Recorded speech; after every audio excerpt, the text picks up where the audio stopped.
Hello students, कैसे आप लोग? उम्मीद करते हैं आप लोग बढ़िया होंगे, अच्छे होंगे, मस्त होंगे और स्वस्थ होंगे और अपना जो बोर्ड एग्जाम का तैयारी है वो बेहतरीन तरीका से कर रहे होंगे, है ना। तो आज हम आप लोगों के लिए लेकर आए हैं जो हम लोग के फिजिक्स का जो दीर्घ उत्तरीय प्रश्न का जो सीरीज चल रहा था उसका लेक्चर नंबर 10। और आज हम लोग आज के लेक्चर में कवर करेंगे अपना एक और इम्पोर्टेंट क्वेश्चन, है ना, जिसका नाम क्या हुआ, जो क्वेश्चन क्या हुआ, ट्रांसफार्मर के बारे में करेंगे। और एक जो क्वेश्चन है ना इस साल के बोर्ड एग्जाम के लिए बहुत ही ज्यादा इंपॉर्टेंट है, ठीक है ना। बहुत ज्यादा संभावना है इस क्वेश्चन को आने का इस वर्ष के बोर्ड एग्जाम में। तो इसलिए आप इस क्वेश्चन को इग्नोर मत कीजिए, आप इसको ढंग से देखिए, पढ़िए, है ना, और समझिए। क्योंकि इसमें देखिए, इसमें ज्यादा मतलब क्या है, इसमें डेरिवेशन नहीं है, इसमें थ्योरेटिकल कॉन्सेप्ट ज्यादा है ना। अगर इसके थ्योरेटिकल कॉन्सेप्ट को अगर आप समझ लेते हैं तो आपको ट्रांसफार्मर में थोड़ा सा भी दिक्कत नहीं होने वाला है, ठीक है। तो चलिए वीडियो को शुरू करते हैं। देखिए, मेरा जो क्वेश्चन दिया गया है वो ट्रांसफार्मर का सचित्र वर्णन करें। आपसे बोर्ड एग्जाम में ऐसा भी पूछ देगा कि ट्रांसफार्मर क्या है ना, उसका सिद्धांत, क्रिया विधि का सचित्र वर्णन करें। तो पूछने का तरीका अलग अलग हो सकता है बोर्ड एग्जाम में, लेकिन सबका जो आंसर रहेगा सेम रहेगा। ढंग से देखिए, ये जो हमारा क्वेश्चन नंबर आज 17 है, ठीक है ना। तो ट्रांसफार्मर का सचित्र वर्णन करने के लिए हमको बोला गया, सचित्र मतलब चित्र के साथ, ठीक है। तो देखिए, सबसे पहले हमको जानना पड़ेगा कि आखिर में ट्रांसफार्मर है क्या। क्योंकि जब तक हम ट्रांसफार्मर के बारे में नहीं जानेंगे, है ना, तब तक उसका स्ट्रक्चर वगैरह भी हम नहीं जान पाएंगे, ठीक है ना। तो सबसे पहले हमको पता होना चाहिए कि आखिर में ट्रांसफार्मर होता क्या है। तो आप लोग सही सोच रहे हैं कि आपको ये जो गांव के बाहर जो लगा होता है ना, जो मतलब गांव के बाहर एक बहुत हाई वोल्टेज पे बिजली आती है, फिर आपके गांव के बाहर एक उपकरण लगा होता है ना, एक ट्रांसफार्मर लगा होता है, वो बेसिकली क्या कर देता है, उस वोल्टेज को कम कर देता है कि नहीं बात। तो ट्रांसफार्मर केवल वही नहीं है, और भी कई तरह के ट्रांसफार्मर होते हैं। आराम से सुनिए, सबके बारे में हम जानेंगे। देखिए, ट्रांसफार्मर करता क्या है बेसिकली। अगर आपके गांव के बाहर जो ट्रांसफार्मर है तो ट्रांसफार्मर करता क्या है, तो आप लोग जब उसके बारे में जानेंगे तो आपको पता चलेगा कि जो ट्रांसफार्मर है करता क्या है। तो जो वोल्टेज, बहुत हाई वोल्टेज पर जो करंट आ रहा होता है, जैसे मान लीजिए गांव के बाहर ऐसे तीन वायर चलता है, हुआ 3 वायर, ऐसा कुछ एक खंबा लगा होता है, उस खंबे पे 3 वायर लगे होते हैं ना, और इसका जो वोल्टेज होता है लगभग बताया जाता है वो 11,000 वोल्टेज होता है, 11,000 वोल्ट होता है इसका, है ना, वोल्टेज, है ना। लेकिन हमारे जो गांव आता है ये लेकिन कहां तक आता है, ये जो 3 फेस है, जो 11,000 वोल्ट है वो हमारे गांव के बाहर तक आता है। लेकिन गांव के बाहर क्या लगा होता है, इस प्रकार का एक उपकरण लगा होता है, इसको बोलते हैं ट्रांसफार्मर। क्या बोलते हैं? ट्रांसफार्मर।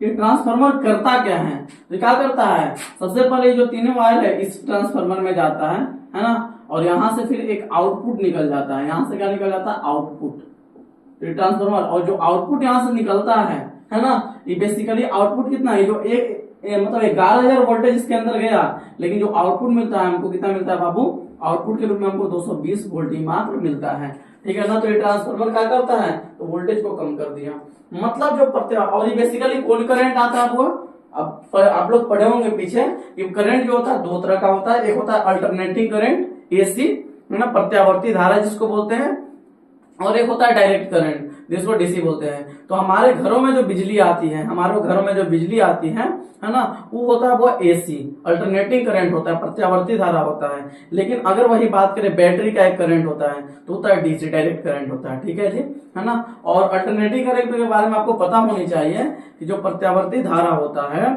उसका क्या होता है, उसका जो डायरेक्शन है या फिर परिमाण है उस समय के साथ बदलते रहता है, फिक्स नहीं होता है। तो हमारे घरों में जो बिजली आती है प्रत्यावर्ती धारा वाला, इसका डायरेक्शन क्या होता है, समय के साथ बदलते रहता है कि नहीं बात, और बदलते रहता है, इसी वजह से इसको प्रत्यावर्ती धारा बोलते हैं। लेकिन वहीं अगर डायरेक्ट करंट के बारे में बात करें तो डायरेक्ट करंट का जो होता है ना, डायरेक्शन या परिमाण समय के साथ बदलता नहीं है। ठीक है जी। तो ये जो आता है करंट ना हमारे गांव के बाहर, ये होता है एसी आपका होता है, अल्टरनेटिंग करंट होता है, प्रत्यावर्ती धारा होता है, और इसका परिमाण और दिशा समय के साथ क्या होता रहता है, बदलता रहता है ना। तो ये जो ट्रांसफार्मर है, सबसे पहले अगर इसके बारे में बात करें हम, ये ट्रांसफार्मर किया का, तो ट्रांसफार्मर किया क्या कि जो एक परिपथ, इसको मान लेते हैं अलग परिपथ, और इधर जो आउटपुट के रूप में मिल रहा है इसको मान लेते हैं अलग परिपथ, तो कोई सर्किट में भी जाएगा। तो ट्रांसफार्मर क्या किया, जो प्रत्यावर्ती धारा था उसको एक परिपथ से दूसरे परिपथ में ट्रांसफर कर दिया। एक परिपथ था जिसका विभवांतर था कितना, 11,000 वोल्ट, और एक परिपथ जो है ना इधर का विभवांतर कितना रहेगा, जो आपके गांव में आउटपुट होता है वो परिपथ होता है, उसका विभवांतर कितना होता है, 220 वोल्ट होता है। तो ट्रांसफार्मर क्या किया, प्रत्यावर्ती धारा को एक परिपथ से दूसरे परिपथ में क्या कर दिया, ट्रांसफर कर दिया, है ना, वो परिवर्तित कर दिया, है ना। कोई दिक्कत है? तो अगर आपसे कोई पूछा ये ट्रांसफार्मर क्या है, पूछ सकता है, तो आप लोग बताएंगे ट्रांसफार्मर एक ऐसा विद्युतीय उपकरण है। ट्रांसफार्मर एक इलेक्ट्रिकल इंस्ट्रूमेंट है, ये तो बात पता है। क्यों? क्योंकि विद्युतीय परिपथ में उपयोग किया जाता है, इसका विद्युत के क्षेत्र में उपयोग किया जाता है, यह इसलिए क्या है, वो विद्युतीय उपकरण है, ठीक है ना। तो ट्रांसफार्मर एक विद्युतीय उपकरण है जो क्या करता है, तो प्रत्यावर्ती धारा को एक परिपथ से दूसरे परिपथ में रूपांतरित कर देता है, ठीक है जी। इसको हम लिखते हैं, आप लोग ध्यान से देखिए, आराम से देखिए क्या है। सबसे पहले हम लिख रहे हैं ट्रांसफार्मर के बारे में, इसके बारे में हम लिख रहे हैं सबसे पहले ट्रांसफार्मर।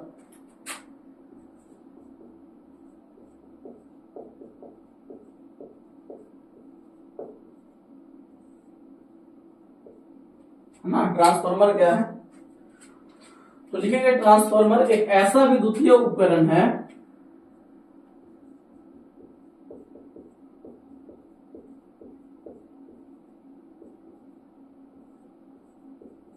ट्रांसफार्मर एक ऐसा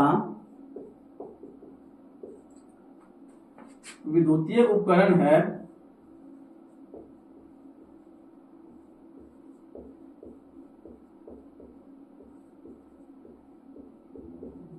जो ट्रांसफार्मर एक ऐसा विद्युतीय उपकरण है जो विद्युत ऊर्जा को, है ना, कौन ऊर्जा को, विद्युत ऊर्जा, जो विद्युत ऊर्जा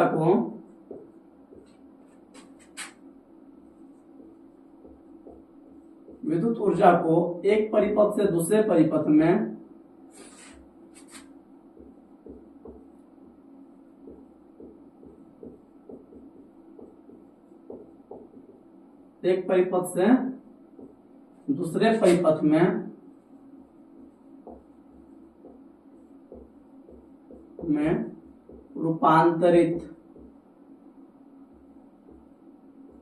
रूपांतरित करता है। ट्रांसफार्मर क्या है, ट्रांसफार्मर एक ऐसा विद्युतीय उपकरण है, एक विद्युतीय उपकरण है जो विद्युत ऊर्जा को एक परिपथ से, है ना, जो विद्युत ऊर्जा को एक परिपथ से दूसरे परिपथ में क्या करता है, वो रूपांतरित करता है, ये अपना ट्रांसफार्मर है। चलिए ठीक है, ट्रांसफार्मर का डिफिनेशन हम जान गए। अब सवाल है कि सर ये ट्रांसफार्मर ठीक है, डिफिनेशन समझ गए, लेकिन ट्रांसफार्मर कौन प्रिंसिपल पर काम करता है, कौन से सिद्धांत पे काम करता है, तो आपको पता होनी चाहिए कि जो ट्रांसफार्मर है वो अन्योन्य प्रेरण के सिद्धांत पे काम करता है, ठीक है ना। इसका अगर सिद्धांत लिखें हम, ट्रांसफार्मर का अगर हम सिद्धांत लिखें, ट्रांसफार्मर के बारे में हम जानेंगे। अब इसके हम सिद्धांत को अगर लिखें, ट्रांसफार्मर के अगर सिद्धांत को लिखें तो क्या है, यह अन्योन्य प्रेरण के सिद्धांत पे काम करता है। कौन प्रेरण, अन्योन्य, यह अन्योन्य प्रेरण के सिद्धांत पर कार्य करता है। तो ट्रांसफार्मर का सिद्धांत क्या है, अन्योन्य प्रेरण का सिद्धांत पर काम करता है। अब मेन सवाल उठा कि सर इस अन्योन्य प्रेरण क्या है, ठीक है ना, आप लोग जानते होंगे इसके बारे में, लेकिन फिर भी हम एक बार रिकॉल करेंगे इसको, है ना। ट्रांसफार्मर के बारे में जानने, फिर क्या सिद्धांत हमने क्या बताया कि यह जो है ना वो किसके सिद्धांत पर काम करता है, म्यूचुअल इंडक्टेंस, मतलब अन्योन्य प्रेरण के सिद्धांत पे काम करता है, ठीक है ना। तो सवाल आता है कि अन्योन्य प्रेरण क्या है। तो अगर हम अन्योन्य प्रेरण को थोड़ा सा अगर आपको हम समझाएं, कौन प्रेरण को, अन्योन्य प्रेरण, अन्योन्य प्रेरण। अन्योन्य प्रेरण क्या होता है? तो आप लोग जानते हैं ऐसा कि अगर मान लीजिए आपके पास दो कुंडली है, एक कुंडली ई है ना, और एक और कुंडली इसके पास में है, एक और कुंडली है, ऐसा कुछ मान लीजिए। अगर आपके पास दो कुंडली है ना, मान लीजिए आपके पास दो कुंडली है ना, और इस कुंडली को मान लीजिए आपने एक एसी सोर्स से जोड़ा, प्रत्यावर्ती धारा के सोर्स से जोड़ा। और जैसा कि आपको पता है कि प्रत्यावर्ती धारा जो होता है ना, क्या होता है, लगातार चेंज होता रहता है, बदलते रहता है, ठीक है। और मान लीजिए इस कुंडली को हमने क्या किया, इस कुंडली को हमने जोड़ दिया गैल्वेनोमीटर से, वगैरह कुछों से आप जोड़ दीजिए। मान लीजिए इसमें एक गैल्वेनोमीटर हमने लगा दिया, सपोज डेट। एक बात बताइएगा, अगर इस कुंडली में हम क्या करें, इस कुंडली में जो है ना, क्या है, इस कुंडली में अगर जो इसको अगर अल्टरनेटिव करंट के सोर्स से जुड़े हैं, या फिर ऐसा बोल लीजिए सिंपल, मान लीजिए अगर आपके पास दो कुंडली है, एक पहला कुंडली और एक मान लीजिए दूसरा कुंडली है ना। अब दोनों कुंडली एक दूसरे के पास स्थित है। हमने क्या किया, पहला कुंडली में क्या हुआ, पहला कुंडली में हमने क्या किया, इससे संबंध फ्लक्स में परिवर्तन किया, है ना। फ्लक्स में परिवर्तन कैसे होगा, आप लोग पढ़े होंगे परिनालिका के बारे में। परिनालिका क्या होता है, ऐसा कुछ उपकरण होता है परिनालिका, आप लोग पढ़े होंगे परिनालिका के बारे में, पढ़े हैं, ठीक है। परिनालिका में क्या होता है, परिनालिका को अगर मान लीजिए, परिनालिका में अगर विद्युत धारा प्रवाहित किया जाता है, तो परिनालिका के क्या होता है, अगर परिनालिका में विद्युत धारा प्रवाहित किया जाता है तो इसके चारों तरफ क्या होगा, इसमें मैग्नेटिक फील्ड उत्पन्न होता है, इसके चारों तरफ मतलब इसमें मैग्नेटिक फील्ड उत्पन्न होता है, और यह एक चुंबक की भांति व्यवहार करने लगता है। आप लोग पढ़े होंगे इसके बारे में, है ना, क्या कि अगर परिनालिका है, अगर परिनालिका को कोई हम इससे जोड़े, कोई मतलब बैटरी से जोड़ दीजिए, या कोई प्रत्यावर्ती धारा के सोर्स से जोड़ते हैं, तो क्या होगा, इसमें परिनालिका जो है ना एक चुंबक की भांति व्यवहार करने लगता है, मतलब इससे ऊपर चुंबकीय क्षेत्र रेखाएं गुजरने लगता है। आप लोग पढ़े होंगे उसके बारे में। तो सेम यहाँ पर भी वही होगा कि अगर बात करें, अगर इस कुंडली को अगर हम मान लीजिए कोई सोर्स से जोड़ दिए, कोई प्रत्यावर्ती धारा के अगर सोर्स से हम जोड़े, तो क्या होगा, इस कुंडली जैसे जोड़ेंगे तो क्या होगा, इस कुंडली से क्या निकलने लगा है, चुंबकीय क्षेत्र रेखाएं निकलने लगेगा। और जब इस कुंडली से चुंबकीय क्षेत्र रेखाएं निकलेगा, आराम सुनिएगा, अगर इस कुंडली से चुंबकीय क्षेत्र रेखाएं निकलेगा, तो एक बात बताइए, कुछ चुंबकीय क्षेत्र रेखाएं इससे भी होकर गुजरेगा, क्योंकि चुंबकीय क्षेत्र रेखाएं कुछ इस प्रकार से निकलेगा और ऐसे करके ऐसे जाता हुआ प्रतीत होगा। मान लीजिए एक लूप को उठा लें, चुंबकीय क्षेत्र ऐसे निकला और ऐसे जाता हुआ प्रतीत हुआ, सपोज डेट ऐसे निकला, ऐसे जाता हुआ प्रतीत हो रहा है। तो अगर कुछ चुंबकीय क्षेत्र रेखाएं इस कुंडली से भी क्या हो गया, संबंध हो गया, है ना। अगर कुछ चुंबकीय क्षेत्र रेखाएं इससे संबंध हो जाएगा, तो क्या हो जाएगा, इससे जो निकलने वाला चुंबकीय क्षेत्र रेखाएं मतलब क्या, चुंबकीय फ्लक्स, क्योंकि चुंबकीय क्षेत्र रेखाएं की संख्या के माप को क्या कहा जाता है, चुंबकीय फ्लक्स कहा जाता है। आप लोग जानते हैं इसके बारे में, है। तो अगर इससे निकल रहा है चुंबकीय क्षेत्र रेखाएं, इससे निकल रहा है, मतलब क्या निकल रहा है, चुंबकीय फ्लक्स निकल रहा है। और एक बात लॉजिकली आप सोचिए कि अगर इसको आप अगर प्रत्यावर्ती धारा के स्रोत से जोड़े हैं, तो जाहिर सी बात है कि इससे निकलने वाला चुंबकीय क्षेत्र रेखाएं लगातार परिवर्तित होगा, क्योंकि धारा का मान में लगातार परिवर्तन होगा, ठीक है ना। अगर इसको प्रत्यावर्ती धारा के स्रोत से जोड़ा गया इस कुंडली को, तो इसमें गुजरने वाली धारा का परिमाण लगातार बदलेगा, और धारा का परिमाण बदलेगा तो क्या, चुंबकीय क्षेत्र रेखाएं का जो दिशा है ना, या उसका भी परिमाण बदलेगा, और उसका परिमाण बदला तो फिर होगा फिर क्या होगा, चुंबकीय फ्लक्स में परिवर्तन होगा। और जब चुंबकीय फ्लक्स में परिवर्तन होगा तो क्या होगा, इस कुंडली में, इस कुंडली से संबंध जो, चूंकि यही फ्लक्स इस कुंडली से संबंध है, जब इस कुंडली से संबंध चुंबकीय फ्लक्स में परिवर्तन होगा, तो इस कुंडली में से भी संबंध चुंबकीय फ्लक्स में क्या होगा, परिवर्तन। क्यों, क्योंकि जो फ्लक्स है, जो चुंबकीय क्षेत्र रेखाएं इससे निकल रहा है, वही चुंबकीय क्षेत्र रेखाएं इससे होकर गुजर रहा है। फिर से सुनिए हम क्या बोल रहे हैं कि अगर इस कुंडली को आप प्रत्यावर्ती धारा के स्रोत से जोड़े हैं, तो क्या होगा, इससे संबंध, इससे निकलने वाला जो चुंबकीय क्षेत्र रेखाएं होगा उसमें परिवर्तन होगा, क्योंकि धारा के परिमाण में परिवर्तन होगा। और जब चुंबकीय क्षेत्र रेखाएं में परिवर्तन होगा तो चुंबकीय फ्लक्स में परिवर्तन होगा, और चूंकि वही फ्लक्स इससे संबंध है, दूसरा कुंडली से संबंध है, तो इसमें भी क्या होगा, इससे संबंध भी चुंबकीय फ्लक्स में परिवर्तन होगा।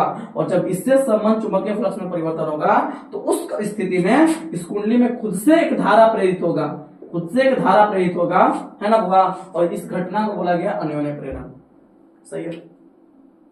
और जो धारा प्रेरित होगा उसको बोलेंगे प्रेरित धारा।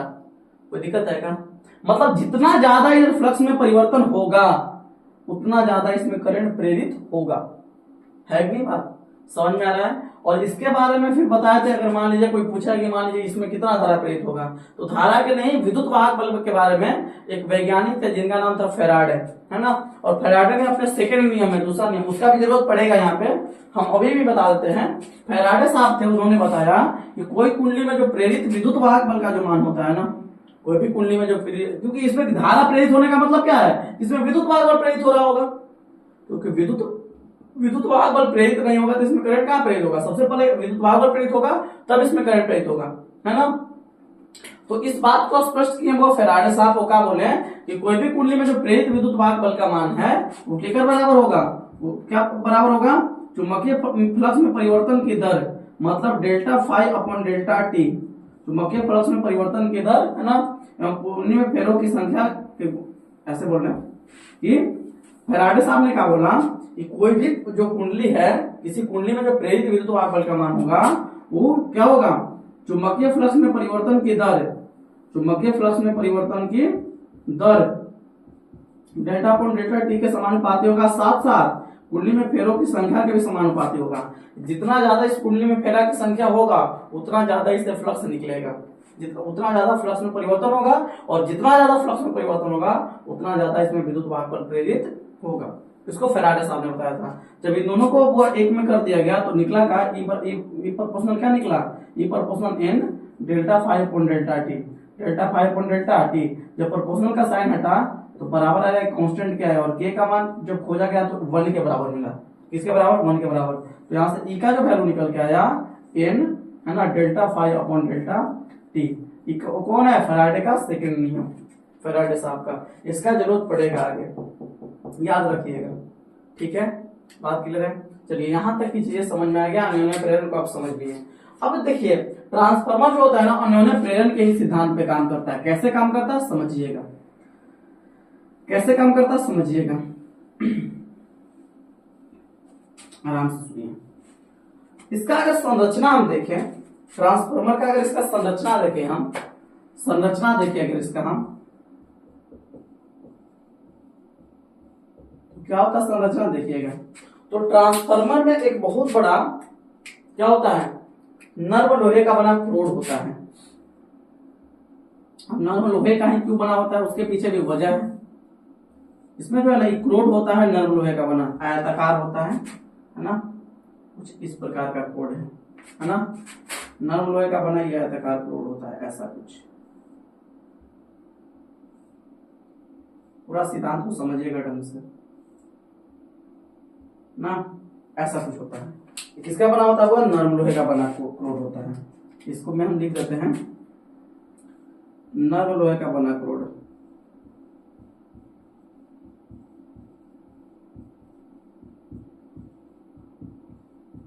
क्रोड होता है, ठीक है।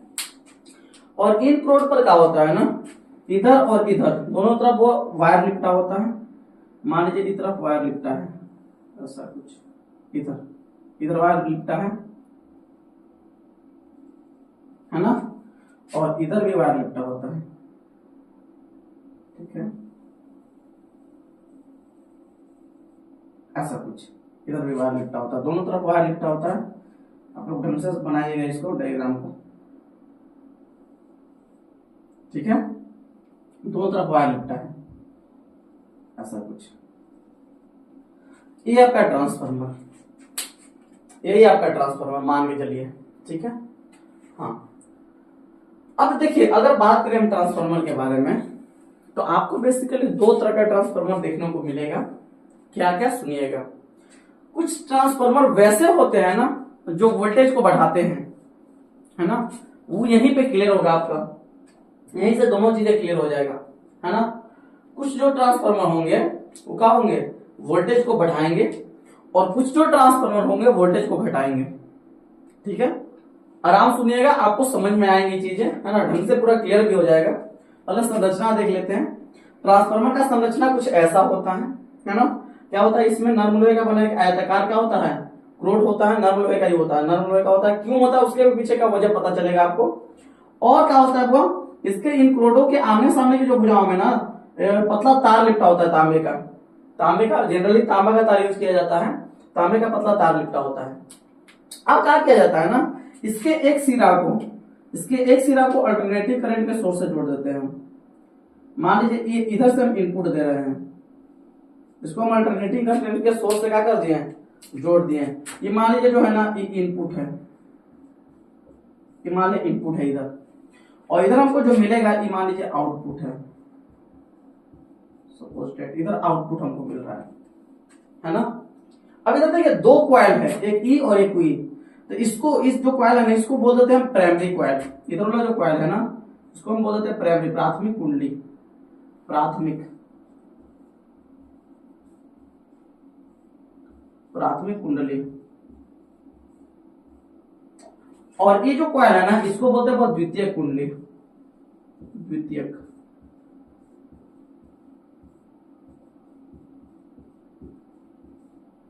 इसको प्राइमरी कॉइल है ना, प्राथमिक कुंडली पी बोल देते हैं, इसको द्वितीय कुंडली सेकेंडरी कॉइल एस बोल देते हैं।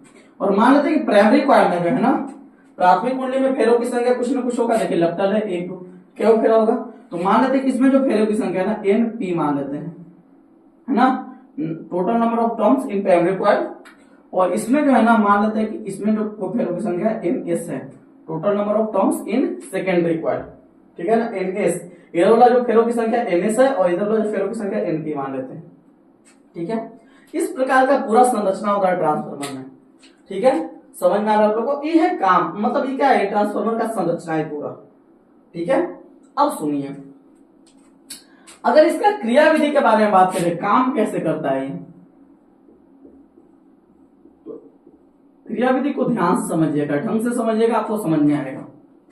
क्रियाविधि क्या होता है, अगर देखा जाए इसमें, तो जैसे ही इसको अल्टरनेटिंग करंट के सोर्स से जोड़ा जाता है, तो पीछे हम बताए हैं अन्योन्य प्रेरण और सिद्धांत, अभी अन्योन्य प्रेरण के बारे में आपको हम बताए थे ना, उसी के बेस्ट पे ही काम करेगा, उसी के सिद्धांत पे ही काम करेगा। कैसे काम करेगा, ढंग से समझते हैं। जैसे ही प्राइमरी कॉइल को, जो प्राथमिक कुंडली है, जैसे ही प्राथमिक कुंडली को कोई प्रत्यावर्ती धारा के स्रोत से जोड़ा जाएगा, तो क्या होगा, इसमें करंट का फ्लो होना शुरू हो जाएगा, इसमें करंट प्रवाहित होना शुरू हो जाएगा इस कुंडली में। और जैसे ही कुंडली में करंट फ्लो होना शुरू होगा, तो इस कुंडली से क्या निकलेगा, चुंबकीय क्षेत्र रेखाएं। क्या निकलेगा, ये कुंडली से जो है ना, ये कुंडली से निकलेगा चुंबकीय क्षेत्र रेखाएं, बहुत सारा निकलेगा चुंबकीय क्षेत्र रेखाएं। हम 3 बनाते हैं, बहुत सारा निकलेगा।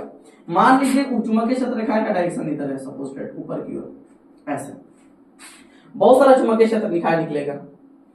और जो चुंबकीय क्षेत्र रेखाएं निकलने का मतलब क्या, चुंबकीय फ्लक्स क्या निकलना, क्योंकि हम पढ़े हैं कि चुंबकीय क्षेत्र रेखाओं की संख्या के माप को ही कहा जाता है चुंबकीय फ्लक्स, सही है। तो अगर यहां से चुंबकीय क्षेत्र रेखाएं निकलेगा, इसमें करंट फ्लो होने के कारण, मतलब क्या है, इससे चुंबकीय फ्लक्स निकलेगा, सही है। अब देखिए यहां पे नर्म लोहे का क्रोड का सबसे बड़ा रोल है। यहां पे आपको पता है कि जो नर्म लोहे का जो क्रोड होता है ना, ये होता है वो लौह चुंबकीय पदार्थ होता है। और लौह चुंबकीय पदार्थ क्या करता है, जो मैग्नेटिक फील्ड लाइन उसके आसपास से भी अगर गुजरता है ना, तो उसको अपनी तरफ आकर्षित कर लेता है। आप लोग ये बात जानते हैं कि जो नर्म लोहा होता है, जो लौह चुंबकीय पदार्थ होता है, लौह चुंबकीय पदार्थ के अगर आसपास से भी अगर कोई चुंबकीय क्षेत्र रेखाएं गुजरता है, तो उसको क्या कर लेता है, अपनी तरफ आकर्षित कर लेता है। जैसे अगर मान लीजिए अगर मान लीजिए यहाँ पे कोई चुंबकीय क्षेत्र रेखाएं, मान लीजिए कोई लौह चुंबकीय पदार्थ ही है, इसके पास से एक दूर से अगर कोई चुंबकीय क्षेत्र रेखा इधर से गुजरना चाहेगा ना, तो ये गुजरने नहीं देगा। अगर ये लौह चुंबकीय पदार्थ है, लौह चुंबकीय मटेरियल है, मतलब लौह चुंबकीय मतलब फेरोमैग्नेटिक, अगर ये लौह चुंबकीय पदार्थ है,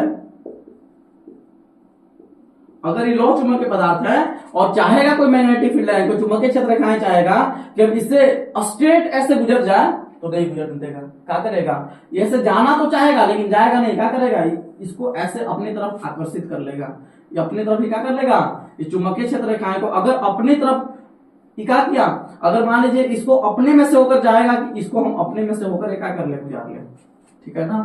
तो चुंबकीय यहाँ पे जो लौह क्रोड है ना, इसका भी यहाँ पे यही रोल है, क्योंकि जो नर्म लोहे का यहाँ पे क्रोड है ना, नर्म लोहे का जो यहाँ पे जो क्रोड है, ये क्रोड क्या करेगा, क्योंकि ये जो क्रोड है ये है लौह चुंबकीय पदार्थ, और ये लौह चुंबकीय पदार्थ है ना, तो यहां से जैसे चुंबकीय क्षेत्र रेखाएं निकलेगा, इसको ही पकड़ लेगा, इन्हें उन्हें भागने नहीं देगा, और पकड़ करके यहां से कहेगा कि ठीक है तू निकला तो है, लेकिन तू यहां से तू सीधे नहीं भाग सकता है, चाहे इधर तो सीधे नहीं भाग सकता है, बल्कि क्या करता है, यहां से इसको पकड़ के यूं यहां से लाएगा, इसको भी पकड़ के यहां तक लेके आएगा और इसको भी पकड़ेगा यहां तक लेके आएगा। सही है। और पकड़ के क्या करेगा, इसको यहां से क्या करेगा, इसको पकड़ के यहां से ऐसे गुजार देगा, इसको पकड़ के गुजार देगा, इसको पकड़ के यहां से गुजार देगा, ठीक है ना। और यहां से आएगा, फिर यहां से यहाँ पे कहानी रुकेगा नहीं, फिर वापस से आएगा, फिर इससे मिल जाएगा, फिर यहाँ पे वापस आएगा और इससे क्या हो गया, ये मिल गया, और फिर वही हाथ इसके साथ भी होगा, ये वापस आएगा और यहाँ से इसके साथ हो गया, मिल गया, ठीक है ना।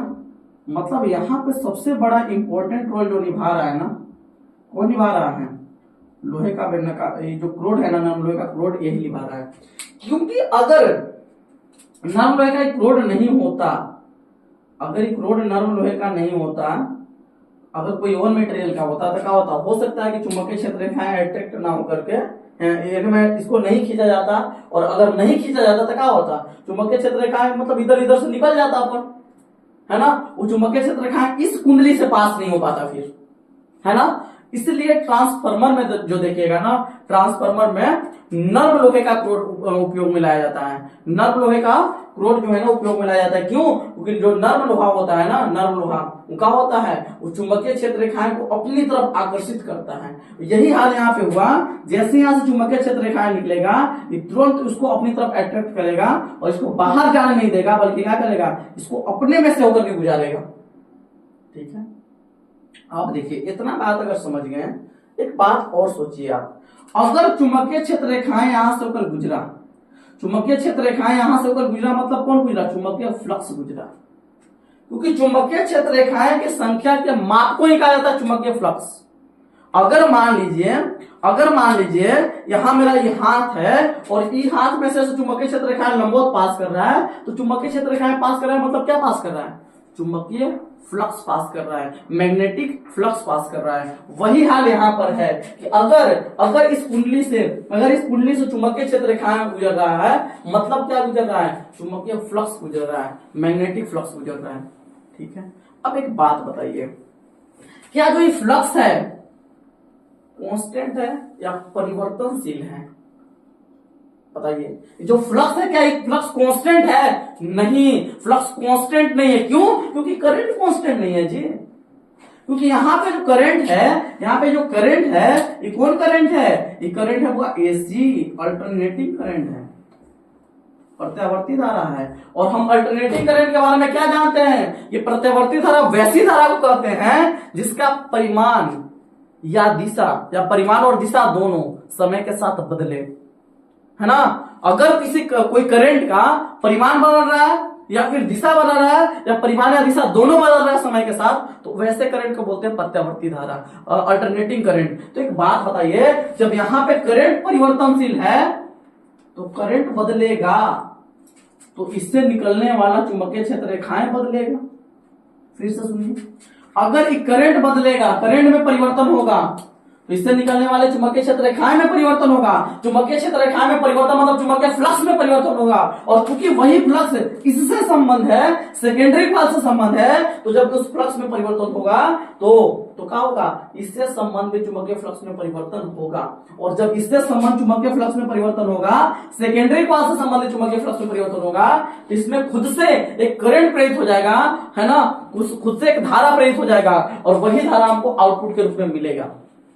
सही है, समझ में आ रहा है बात, कोई दिक्कत है, बात समझ में आ रहा है। फिर से सुनिए, हम क्या बोल रहे हैं, हम बोल रहे हैं कि चूंकि अगर मान लीजिए इस कॉइल को, प्राइमरी कॉइल को अगर आप अल्टरनेटिंग करंट के सोर्स से कनेक्ट किए, प्रत्यावर्ती धारा के सोर्स से हमने जोड़ा, तो क्या हुआ, इसमें करंट का फ्लो होगा, इस कॉइल में करंट फ्लो करना शुरू होगा। और जब कॉइल में करंट फ्लो करेगा हुआ, तो इससे क्या निकलेगा, चुंबकीय क्षेत्र रेखाएं निकलेगा। और चुंबकीय क्षेत्र रेखाएं जैसे ही निकलेगा तो नर्म लोहे का क्रोड क्या करेगा, उसको पकड़ लेगा और पकड़ के अपनी तरफ आकर्षित करके इसको अपने में से होकर के गुजारेगा। और अपने में से होकर के गुजारेगा ना, तो चूंकि जो दूसरा कॉइल है, जो सेकेंडरी कॉइल है, द्वितीय जो कुंडली है, वो इसी के ऊपर लिपटा है। और जब इसी के ऊपर लिपटा है तो जो चुंबकीय क्षेत्र रेखा यहां से चलेगा, वो दूसरा कुंडली से होकर के क्या कर जाएगा, पास कर जाएगा। अब जब दूसरा कुंडली से होकर के वही चुंबकीय क्षेत्र रेखाएं पास कर रहा है, और चुंबकीय क्षेत्र रेखाएं गुजरने का मतलब चुंबकीय फ्लक्स का गुजरना, सही है। अब एक बात बताइए, चूंकि जो प्रत्यावर्ती धारा है, यहाँ पे जो सोर्स लगा है वो प्रत्यावर्ती धारा का सोर्स है, अल्टरनेटिंग करंट का सोर्स है, और जब ये अल्टरनेटिंग करंट का सोर्स है, प्रत्यावर्ती धारा का सोर्स है, तो एक बात बताइए, प्रत्यावर्ती धारा का परिमाण या दिशा या परिमाण और दिशा समय के साथ क्या होता है, बदलते रहता है। और अगर इस समय के साथ बदलेगा, इस समय के साथ बदलेगा, अगर मतलब इसे कुंडली में फ्लो होने वाला करंट समय के साथ बदलेगा, तो इस कुंडली से निकलने वाला फ्लक्स भी समय के साथ बदलेगा। और जब फ्लक्स में परिवर्तन समय के साथ होगा, और चूंकि वही फ्लक्स इस कुंडली से संबंध है, क्योंकि वही चुंबकीय क्षेत्र रेखाएं यहां से होकर गुजर रहा है, तो जब इससे संबंध चुंबकीय फ्लक्स में परिवर्तन होगा, तो इससे संबंध चुंबकीय फ्लक्स में परिवर्तन होगा, और जब इससे संबंध चुंबकीय फ्लक्स में परिवर्तन होगा, तो उस कंडीशन में इसमें क्या प्रेरित हो जाएगा, खुद से एक विद्युत वाहक बल प्रेरित हो जाएगा, और विद्युत वाहक बल के प्रेरित होने से खुद से करंट प्रेरित हो जाएगा। सही है, बात क्लियर है।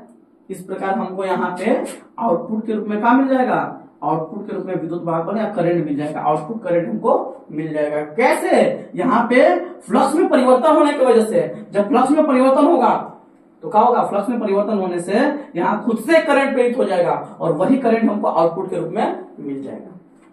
बात क्लियर है, सही है। अब देखिए यहाँ पे दो चीजें होता है। पहला चीज यहाँ पे ये होता है कि अगर आपको करंट बढ़ाना है, आपको करंट ज्यादा चाहिए, अगर करंट ज्यादा चाहिए तो आप क्या चाहेंगे, आप क्या चाहेंगे, करंट ज्यादा चाहिए तो आप चाहेंगे क्या, इधर हम ज्यादा फेरा रखें। फिर से सुनिए, देखिए मेन रूप से अगर बात करें ना, तो यहाँ पे जो है ना विद्युत वाहक बल हमको मिलता है, और विद्युत वाहक बल का मतलब होता है वोल्टेज। अभी पढ़ाए हैं फैराडे का द्वितीय नियम में, जो विद्युत वाहक बल होता है ना, वो समानुपाती होता है कुंडली में फेरों की संख्या के भी, और विद्युत वाहक बल क्या होता है, समानुपाती होता है क्या, चुंबकीय फ्लक्स में परिवर्तन के दर के भी। इसको बोलते हैं चुंबकीय फ्लक्स में परिवर्तन की दर। चुंबकीय फ्लक्स में परिवर्तन के दर के भी समानुपाती होता है, और विद्युत वाहक बल क्या होता है, कुंडली में फेरों की संख्या के भी समानुपाती होता है। और ई का मतलब क्या है, ई का मतलब है विद्युत वाहक बल। कौन वाहक बल, विद्युत वाहक बल, विद्युत वाहक बल। और विद्युत वाहक बल क्या होता है, एक तरह का विद्युत वाहक बल होता है वोल्टेज। विद्युत वाहक बल क्या होता है, एक तरह का ही होता है विभवांतर वोल्टेज मान लीजिए, है ना। विद्युत वाहक बल क्या होता है, एक तरह का वोल्टेज होता है, विभवांतर होता है, विभव मान सकते हैं। बात समझ में आ रहा है। अब एक बात आप लॉजिकली सोचिए, हम चाहेंगे कि हमको आउटपुट ज्यादा मिले, हमको वोल्टेज ज्यादा मिले, तो वोल्टेज ज्यादा के लिए क्या करना पड़ेगा हमको, आप सुनिए, हमको वोल्टेज ज्यादा के लिए क्या करना पड़ेगा, हाँ, एन को बढ़ा दो वोल्टेज बढ़ जाएगा, और एन को घटा दो वोल्टेज बढ़ जाएगा। अब मजा आ गया।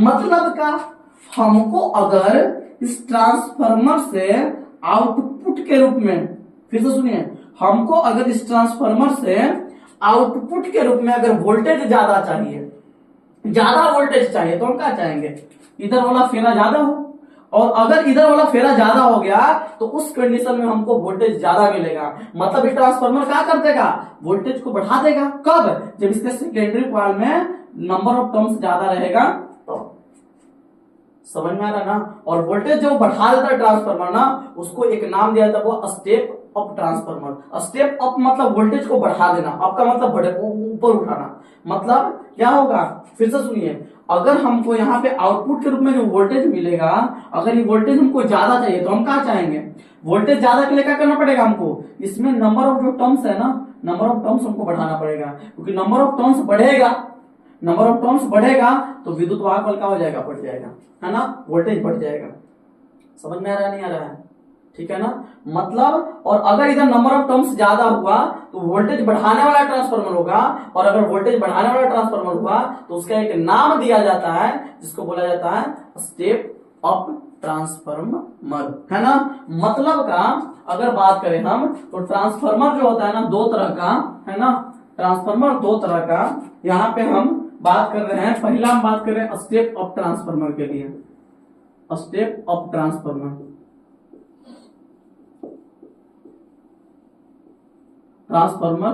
और दूसरा होता है step down, step down, step up, step down, step up transformer, और दूसरा क्या होता है स्टेप अप ट्रांसफार्मर और दूसरा होता है step down transformer. Step down transformer, है ना। अब एक बात बताइए, स्टेप जो ट्रांसफार्मर है स्टेप अप कब बनेगा, मतलब वोल्टेज को, स्टेप अप का मतलब क्या होता है, वोल्टेज को बढ़ाने वाला ट्रांसफार्मर। ये क्या करेगा, वोल्टेज बढ़ाएगा, वोल्टेज बढ़ाएगा, है ना। और ये ट्रांसफार्मर क्या करेगा, ये ट्रांसफार्मर वोल्टेज घटाएगा, वोल्टेज घटाएगा,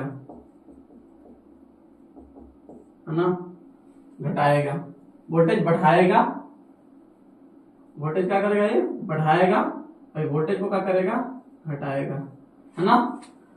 तो ट्रांसफार्मर और स्टेप अप ट्रांसफार्मर किसको बोलेंगे, तो वैसा ट्रांसफार्मर जो वोल्टेज को क्या कर देता है, बढ़ा देता है, उसको क्या बोलेंगे, स्टेप अप। और जो ट्रांसफार्मर वोल्टेज को घटा देगा उसको क्या बोलेंगे, स्टेप डाउन। अच्छा एक बात बताइएगा, बहुत पॉपुलर सवाल बनता है, ऑब्जेक्टिव में पूछता है सवाल, बताइए अगर हमको स्टेप, इस ट्रांसफार्मर को स्टेप अप बनाना है तो हम क्या चाहेंगे कि इधर वाला नंबर ऑफ टर्म्स ज्यादा हो, इधर वाला कुंडली का नंबर ऑफ टर्म्स ज्यादा रहेगा, इधर कुंडली में फेरों की संख्या ज्यादा रहेगा। तो फेरों की संख्या जब ज्यादा होगा तो इससे क्या होगा, क्या होगा, इसमें विद्युत वाहक बल ज्यादा प्रेरित होगा। विद्युत वाहक बल इधर ज्यादा प्रेरित होने का मतलब क्या है कि इधर क्या होगा, हमको आउटपुट के रूप में ज्यादा वोल्टेज मिलेगा। मतलब स्टेप अप ट्रांसफार्मर के लिए क्या होगा, जो सेकेंडरी कॉइल में जो नंबर ऑफ टर्म्स है वो प्राइमरी कॉइल से क्या होना चाहिए, ज्यादा। मतलब स्टेप अप ट्रांसफार्मर में क्या होगा, एनएस जो है ना वो ज्यादा होगा एनपी से। मतलब सेकेंडरी कॉइल में नंबर ऑफ टर्म्स जो है ना वो प्राइमरी से क्या होगा, ज्यादा होगा स्टेप अप के लिए।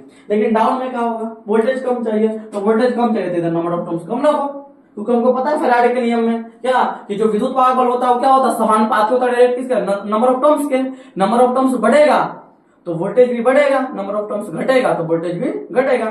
तो यहाँ पे एक बात बताइए, अगर क्या होगा यहाँ पे क्या करें, अगर हमको आउटपुट के रूप में कम वोल्टेज चाहिए, मतलब विद्युत वाहक बल कम चाहिए, तो विद्युत वाहक बल अगर कम चाहिए तो हम क्या चाहेंगे, इधर वाला जो कुंडली है ना, इधर वाला जो कुंडली है इसमें क्या होगा, नंबर ऑफ टर्म्स कम हो। नंबर ऑफ टर्म्स कम हो मतलब सेकेंडरी कॉइल में नंबर ऑफ टर्म्स क्या हो, कम हो, किससे, प्राइमरी से। तो स्टेप डाउन के लिए क्या होगा, सेकेंडरी कॉइल में जो है ना नंबर ऑफ टर्म्स क्या होगा, कम होगा, किससे, प्राइमरी से। अगर सेकेंडरी कॉइल में नंबर ऑफ टर्म्स कम है, सेकेंडरी कॉइल में नंबर ऑफ टर्म्स कम है प्राइमरी से, तो समझ जाओ वो स्टेप डाउन ट्रांसफार्मर है। और सेकेंडरी कॉइल में नंबर ऑफ टर्म्स ज्यादा है प्राइमरी से, समझ जाओ स्टेप अप ट्रांसफार्मर है। बस बात क्लियर है। तो ट्रांसफार्मर दो तरह का होता है, इसका क्रियाविधि भी आप समझिए, बात क्लियर है। इसका पूरा मैकेनिज्म हम समझा दिए, क्रियाविधि भी हम समझा दिए। क्या होता है क्रियाविधि में, अगर लिखना चाहें लिख नहीं रहे, बोल देंगे क्रियाविधि, है ना। क्रियाविधि क्या है ना, एक क्रियाविधि है जब ट्रांसफार्मर की संरचना तो यही है। क्रियाविधि में हमने क्या बताया कि जब प्राथमिक कुंडली को क्या करते हैं, कोई प्रत्यावर्ती धारा के स्रोत से जोड़ा जाता है, तो प्राथमिक कुंडली से क्या होता है, चुंबकीय क्षेत्र रेखाएं निकलता है, और वही चुंबकीय क्षेत्र रेखाएं किससे, द्वितीय कुंडली से संबंध हो जाता है। क्यों, क्योंकि नर लोहे का जो प्रोड होता है ना उसको पकड़ लेता है, चुंबकीय क्षेत्र रेखाओं को पकड़ करके क्या कर देता है, इसको द्वितीय कुंडली से ऊपर गुजार देता है। ठीक है ना, बात क्लियर, इसका सबसे बड़ा रोल है। ठीक है, अब ये जो चुंबकीय क्षेत्र रेखाएं से गुजरा, अब क्या हुआ, चूंकि प्रत्यावर्ती धारा के स्रोत से जुड़ा हुआ है तो क्या हुआ, इसमें जो बहने वाली करंट है वो क्या होगा, उसका मान लगातार बदलेगा, और जब करंट का मान परिवर्तन होगा तो उस कंडीशन में इससे निकलने वाले चुंबकीय क्षेत्र रेखाओं में भी परिवर्तन होगा, और चुंबकीय क्षेत्र रेखाओं में परिवर्तन होगा तो चुंबकीय फ्लक्स में भी परिवर्तन होगा। और चूंकि वही फ्लक्स इससे जुड़ा है, इससे संबंध है, तो जब इससे संबंध चुंबकीय फ्लक्स में परिवर्तन होगा तो इससे संबंध में चुंबकीय फ्लक्स में परिवर्तन होगा, और जो चुंबकीय फ्लक्स में परिवर्तन होगा तो इस कुंडली में सेकेंडरी कॉइल में खुद से एक विद्युत वाहक बल प्रेरित हो जाएगा, है ना। खुद से क्या प्रेरित हो जाएगा, विद्युत वाहक बल प्रेरित हो जाएगा। बात समझ में आ रहा नहीं आ रहा है, कोई दिक्कत है, इसमें खुद से एक विद्युत वाहक बल प्रेरित हो जाएगा, और विद्युत वाहक बल प्रेरित होने से क्या हो जाएगा, इसमें खुद से करंट भी प्रेरित हो जाएगा, और इस प्रकार हमको आउटपुट के रूप में करंट मिल जाएगा। बात क्लियर है, यह पूरा ट्रांसफार्मर क्लियर। उम्मीद करते हैं आपको ढंग से समझ में आया होगा। अब देखिए इसी को आप लिख दीजिएगा। अब अगर बात करें हम फैराडे के द्वितीय नियम से, फैराडे के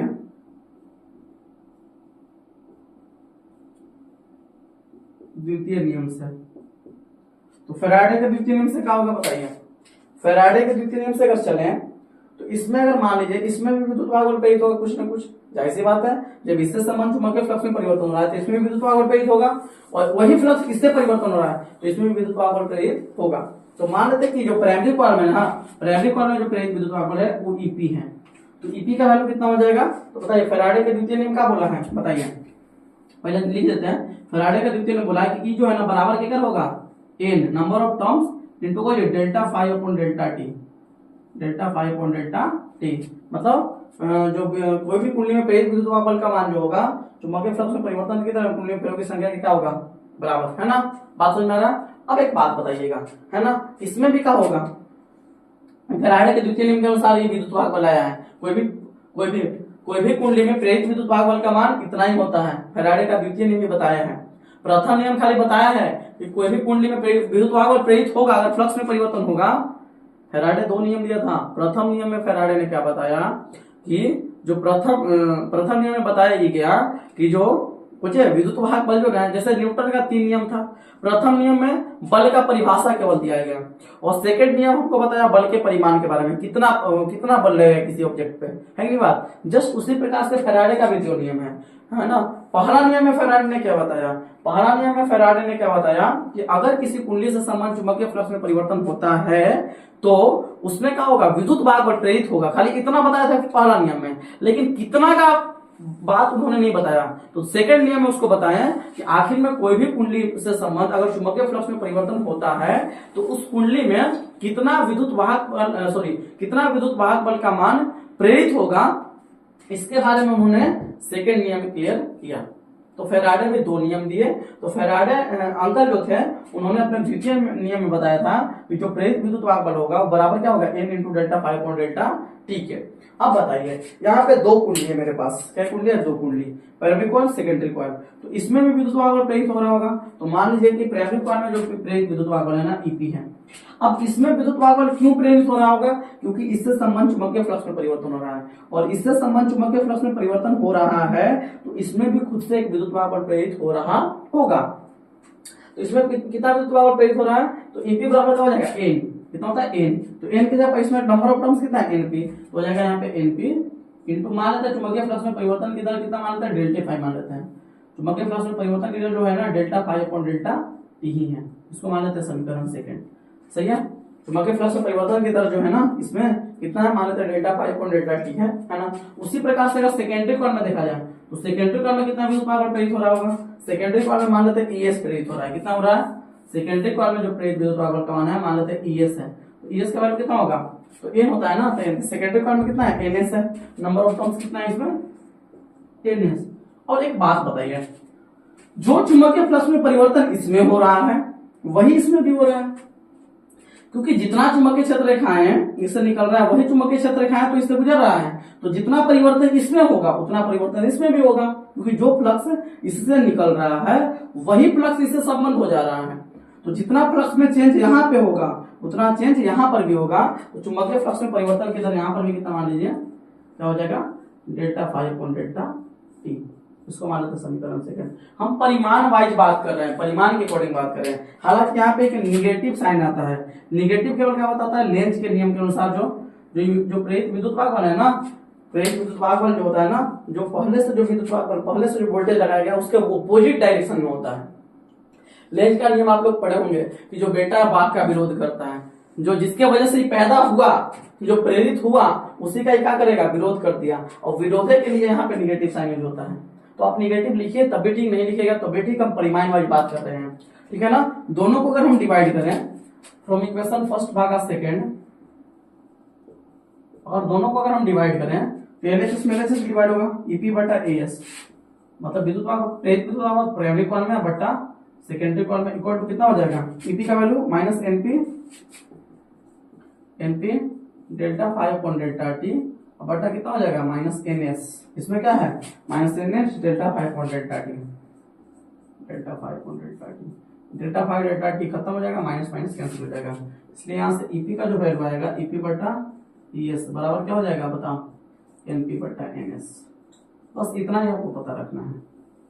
अगर इन चारों में से अगर कोई दो मतलब तीन चीज दे करके या प्राइमरी कॉइल में प्रेरित विद्युत बल का मान दे दिया, प्राइमरी कॉइल में फेरों की संख्या, सेकेंडरी कॉइल में फेरों की संख्या दे दिया, तो हमको सेकेंडरी कॉइल में प्रेरित विद्युत बल का मान निकाल सकते हैं। या फिर ऐसा भी कर सकते हैं कि इन दोनों देखें, प्राइमरी कॉइल में विद्युत बल का मान दे देगा, सेकेंडरी कॉइल में प्रेरित विद्युत बल का मान दे देगा, और सेकेंडरी कॉइल में विद्युत के फेरों की संख्या दे देगा। अब प्राइमरी कॉइल में फेरा, तो इसका यूज करके हम निकाल सकते हैं। कोई तीन चीज अगर दिया रहेगा तो चौथा चीज हम निकाल सकते हैं, इसे फाइंड आउट कर सकते हैं। बात क्लियर है? तो ये था आपका पूरा ट्रांसफार्मर। उम्मीद करते हैं आप लोग को समझ में आया होगा। लेकिन अगर इतना के बावजूद भी अगर कोई डाउट बचता है, पूरा ढंग से हमने कॉन्सेप्ट को समझाया है ना, इतना कॉन्सेप्ट समझाने के बाद भी अगर कोई डाउट है, किसी प्रकार की कोई समस्या है, तो आप लोग है ना क्या करिए, कमेंट बॉक्स में उसको जरूर बताइएगा, है ना। लेकिन अगर पूरे चीज पूरा क्रिस्टल क्लियर है, पूरा समझ में आ गया ढंग से, तो आप लोग है ना वीडियो को लाइक कीजिए, चैनल को सब्सक्राइब कीजिए, और साथ साथ जो वीडियो है उसको अपने दोस्त मतलब फ्रेंड सर्कल में शेयर जरूर कीजिए, ताकि इस चैनल का भी सपोर्ट हो, है ना। और आगे के दिनों में मतलब ये जो चैनल है ना, वीडियो के माध्यम से आपको और बेहतरीन कंटेंट प्रोवाइड करे। ठीक है, तो आज के लिए इतना ही रहने देते हैं, है ना। अब क्या करिए, आप लोग बढ़िया से बॉडी एग्जाम की तैयारी कीजिए, है ना, हंसते रहिए, मुस्कुराते रहिए। Good bye, best of luck, जय हिंद।